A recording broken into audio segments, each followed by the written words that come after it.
Welcome back again dito sa ating vlog. So malamang ito yung first vlog natin itong taong to, 2024. So matagal tayong hindi nakapag-vlog. Medyo busy lang pero try natin mag-vlog na ng mag-vlog. So bago tayo mag-start, pakita ko lang yung apat na helmet na gamit natin. So dalawa lang naman yung brand na gamit natin ngayon, no? MT helmet tsaka KYT. Yan. So, ito yung gagamitin natin since ito yung vlogging helmet natin, no? MT helmet na KRE. Alright! Woo! Namiss ko mag-motor namiss ko tong Yamaha NMAX natin. Actually, matagal-tagal natin hindi siya nagamit since nagagamit ko lang to guys pag nagkakaroon tayo ng content or vlog. So, yun lang yung time na nagagamit ko siya. Tagal din na nagpahinga itong ating Yamaha NMAX, no? Pero one click pa rin.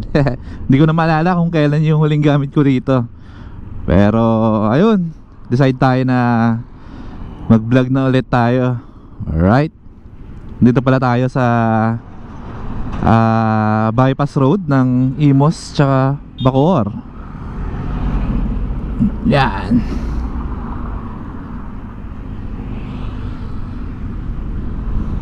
Yun, no? So ikot-ikot lang tayo. Painitin lang natin yung ating Yamaha NMAX since hindi ko talaga siya nagagamit gaano. Yun, no? Flex ko lang guys tong daan na to. Napakaganda rito.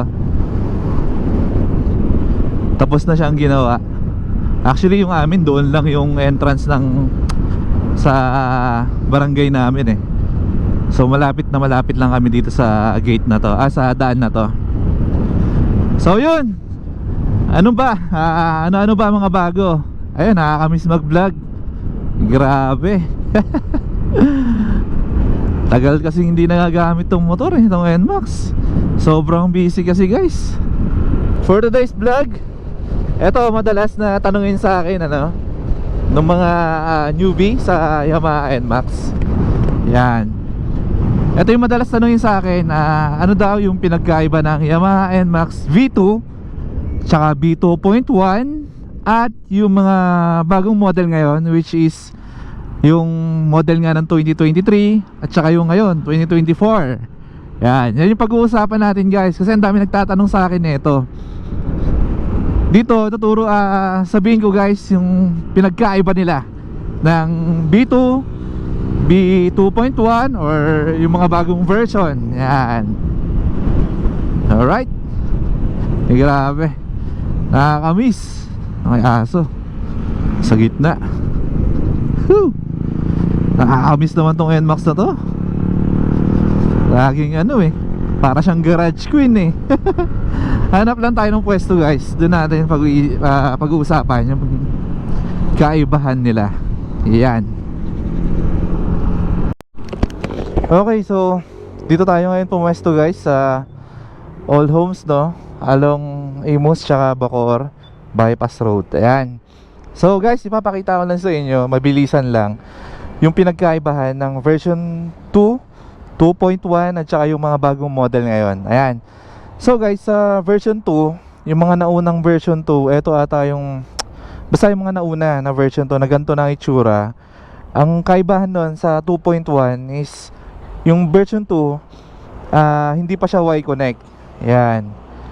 Yung dati kasi, yung version 2, yun yung walang Y-Connect. Yan.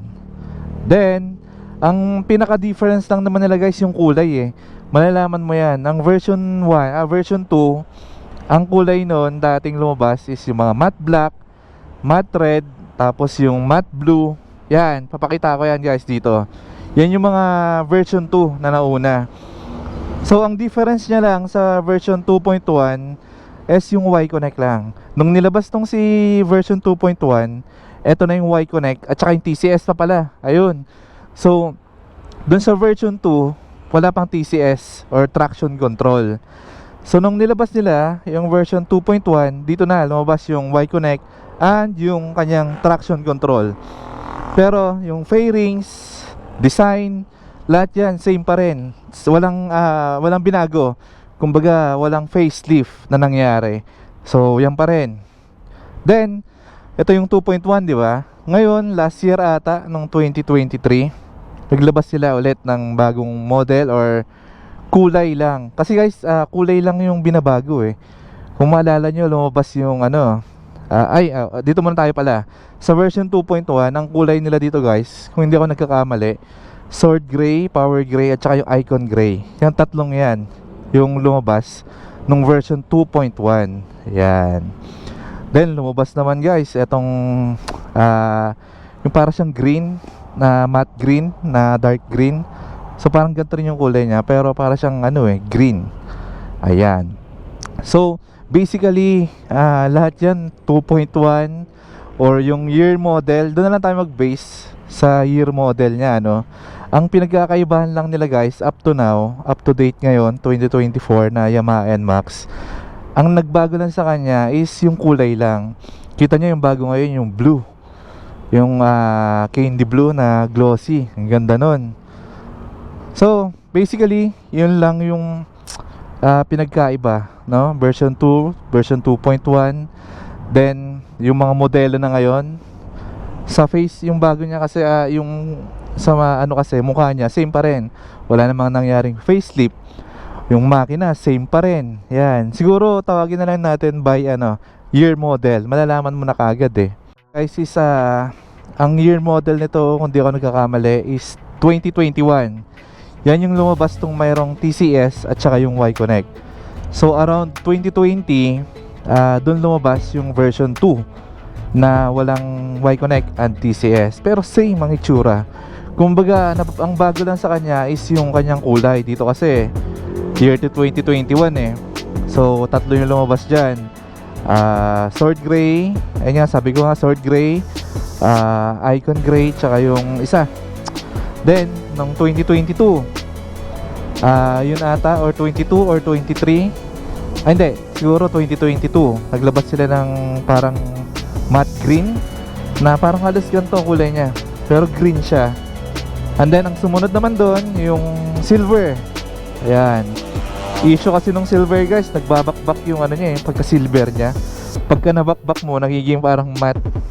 Then ayun, lately, eto nga lang nung 2023 na model nila is yung blue, candy blue. So basically, walang pinagbago sa itsura, sa makina. Same na same, kulay lang talaga. And yung siguro, year model. So yun lang naman. Sana naintindihan nyo, no? Kung basta ang ano lang, sa version 2, yun yung walang TCS and Y-Connect. Then yung sa version 2.1, eto na, yung naka Y-Connect na and TCS. Ayun, makikita nyo sa panel, meron na siyang TCS. Yan. Okay, yun lang naman guys, kinaibahan. Kaya huwag kayong iba kasi parang hindi, bagong model sa akin, version 3, version, wala sa version yan guys. Once kasi na nag facelift yung NMAX, si NMAX mo, doon mo masasabi na version 3 na siya. Nag facelift or naging NMAX 160, yan,